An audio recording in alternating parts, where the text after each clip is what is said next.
جی ناظرین السلام علیکم، اور ایک بہت ہی بڑی اہم خبر آپریشن مرگ بر سرمچار پاکستان فوج کی طرف سے لانچ کر دیا گیا ہے۔ یہ آپریشن کیا ہے، اس میں کیا کیا کامیابیاں سمیٹی ہیں ایران کی طرف سے؟ کل جو ریٹیلیشن کی گئی تھی پاکستان کی فضائی حدود کی خلاف ورزی کی گئی تھی، پاکستان کے اوپر ایک طرح سے حملہ کیا گیا تھا، اس کے جواب میں پاکستانی فوج نے بہت سنبھلے ہوئے سوچے ہوئے انداز میں ٹارگٹڈ اس حملے کا جواب دیا ہے، اور اس جواب کے نتیجے میں اب کیا صورتحال ہے اس کے بارے میں تفصیل سے آپ کو بتائیں گے۔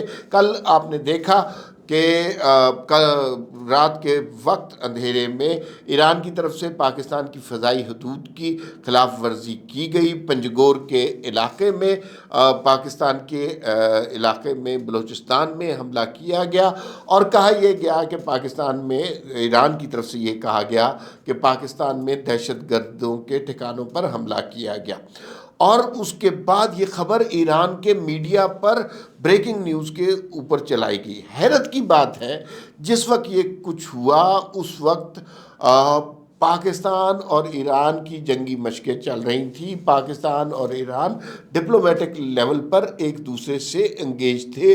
لوگ ورطۂ حیرت میں گم ہو گئے کہ یا اللہ یہ کیا ہو رہا ہے، اٹ ڈیفائز لاجک۔ سمجھ نہیں آ رہی تھی کہ ایک طرف آپ بات چیت کر رہے ہیں، دوسری طرف یہ ہوا۔ اس کے علاوہ اس کے بعد پنڈی اسلام آباد میں بڑے لیول کی میٹنگز ہوئیں، فوج کی نگران حکومت تو آپ کو پتہ ہے ہومیوپیتھکس ہی ہوتی ہے، لیکن معاملہ فوج کا تھا، در اندازی پاکستان کی سرحد کی ہوئی تھی، تو پھر اس کے اندر کچھ دو طرح کے اوپینینز تھے۔ ایک اوپینین یہ تھا کہ ڈپلومیٹک سطح پر یہ فیصلہ کرنا چاہیے، اور دوسری اوپینین یہ تھا کہ جس طرح کی ریٹیلیشن کی گئی ہے اسی طرح کا منہ توڑ ایران کو جواب دینا چاہیے۔ تو کل ایک سٹیٹمنٹ جاری کی گئی تھی، اس میں یہ کہا گیا تھا کہ ہم اس کا جواب ضرور دیں گے، کب دیں گے کیسے دیں گے اس کا حق ہم محفوظ رکھتے ہیں۔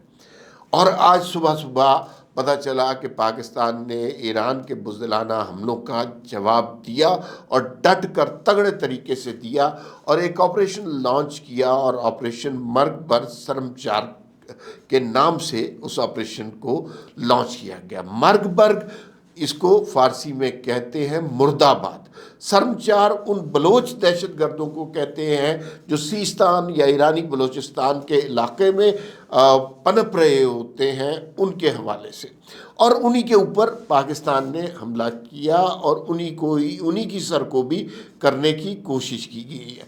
ایران نے پاکستان کے اوپر حملہ کیوں کیا، اس کے اوپر بات کرنے سے پہلے یہ بات کرنا بہت ضروری ہے کہ پاکستان نے جس دلیرانہ طریقے سے، جس سمجھدار طریقے سے، کوئی ایسے بہادری سے ایران کی بزدلانہ حملے کا جواب دیا، وہ قابل تقلید ہے، قابل احترام ہے، اور بہت ہی اچھے طریقے سے اس سارے آپریشن کو مکمل کیا، بہت سپیڈی طریقے سے۔ اس میں سے پاکستان فوج کا جو کردار ہے وہ بہت اہم ہے، اور ظاہر ہے پاکستان فوج کا ہی کردار ہے۔ ایران نے ایسا کیوں کیا تھا، اب اس کے بارے میں ڈانڈے ملا رہے ہیں لوگ بہت ساری چیزوں سے۔ دو تین چیزیں ہیں جس کے بارے میں لوگ باتیں کر رہے ہیں۔ پہلی بات تو یہ ہے کہ ایران کے اندرونی خلفشار کی وجہ سے، دیکھیے ایران نے ایک وقت میں شام، عراق اور پاکستان پر حملہ کر دیا۔ ایران دنیا میں ویسے ہی امریکہ کی وجہ سے آئسولیٹ ہو چکا ہے، تو کیا پاکستان جو برادر اسلامی ملک تھا اس کے اوپر حملہ کرنا کوئی مناسب بات تھی؟ تو یہ تو کوئی اچھی بات نہیں تھی، اور اس کا مطلب ہے کہ اپنی آئسولیشن میں اضافہ کر دینا، یہ کوئی دانش مندانہ بات نہیں تھی، لیکن ایسا کیا گیا۔ تو اس کی وجہ کیا ہے؟ کیا ایک جو سفارتکاری کے ماہر ہیں وہ بتاتے ہیں اس کی ایک وجہ ڈائیورژن کریٹ کرنا تھا۔ ایران کے اندر بہت سارے مسائل پیدا ہو رہے ہیں، سیستان کا علاقہ جو ہے وہاں پہ سیپریٹسٹ موومنٹ چل رہی ہے، بلوچستان، ایرانی بلوچستان جو ہے وہاں کے اندر دہشت گرد تنظیمیں بہت زیادہ پنپ رہی ہیں، تو وہاں سے لوگوں کو توجہ ہٹانا مقصود تھا۔ پھر قاسم سلیمانی، ایران کے اپنے سیکیورٹی سسٹم میں بہت زیادہ فلا پیدا ہوتے جا رہے ہیں۔ قاسم سلیمانی جو ہیں وہ جو ایران کے بڑے معروف جنرل تھے، ان کو مارا گیا اور ایران کچھ بھی نہیں کر سکا۔ پھر ان کی جو برسی تھی اس کے اوپر جو کچھ ہوا وہ بھی آپ نے دیکھا، اور اس پہ بھی بہت سارے لوگ مارے گئے۔ پھر اس کے بعد ایرانی نیوکلیر سائنٹسٹ، جنہیں ایران کے بابائے ایٹم بم کہا جاتا تھا، محسن حجازی ان کا نام تھا، وہ بھی ایک بم دھماکے میں مارے گئے، اور اس کے ساتھ کئی نیوکلیر سائنٹسٹ مارے گئے۔ تو یہ سارے ایرانی سیکیورٹی کے فلاس تھے۔ تو اس سارے سے کوئی ڈائیورژن کریٹ کرنی تھی، اور وہ ڈائیورژن کریٹ کرنے کا طریقہ شاید یہ ہو کہ آپ دوسروں کے اوپر حملہ کر دیں۔ دوسرا، دیکھیے، ہم نے اسٹیٹ لیول پر ایران کا تصور یہی بردر اسلامی ملک والا ہی رکھا ہے، اور کبھی بھی ایران کے اوپر نہ کبھی کوئی در اندازی کی، نہ کبھی الزام لگایا، نہ کوئی اس طرح کا واقعہ کیا، کرنا بھی نہیں چاہیے تھا۔ لیکن وہاں سے بہت سے ایسے واقعات ہوئے جو سرحد پہ، بہت سے دہشت گردی کے واقعات ایسے ہوئے جن کے اوپر ہم نے چپ سادھ لی، یا ان کو اسی لیول پر حل کرنے کی کوشش کی۔ اب مجھے آپ یہ بتائیے، کلبھوشن یادیو کہاں سے آیا تھا؟ ایرانی بلوچستان سے سرحد پار کر کے پاکستان میں آیا تھا، اور انڈین نیوی کا سرونگ آفیسر تھا۔ تو وہ کہاں سے آیا تھا؟ ہم نے تو کبھی اس طرح ایران کی ہوائی سرحدوں کی خلاف ورزی نہیں کرنا شروع کر دی۔ تو یہ بہت ہی خوفناک قسم کی چیزیں ہو رہی ہیں، اور ایران کی طرف سے بالکل لاجک نہیں اس کی سمجھ آ رہی، بے وقوفانہ سی باتیں۔ اب اس کا پاکستان کے اندر دیکھیے، پاکستانی دیکھیں، میں یہ سمجھتا ہوں کہ ہم، اور بہت سارے مواقع ہوتے ہیں پاکستان کے انٹرنل، بہت سارے ایشو، لیکن جب اس طرح کی پاکستان کی سلامتی پر یا پاکستان کی سرحدوں کی حفاظت کی کوئی بات ہو، پوری قوم کھڑی ہوتی ہے فوج کے ساتھ۔ کھڑے ہونا چاہیے، ہر ملک کے عوام کو اس کی فوج کے ساتھ کھڑے ہونا چاہیے۔ کیوں نہ کھڑے ہو؟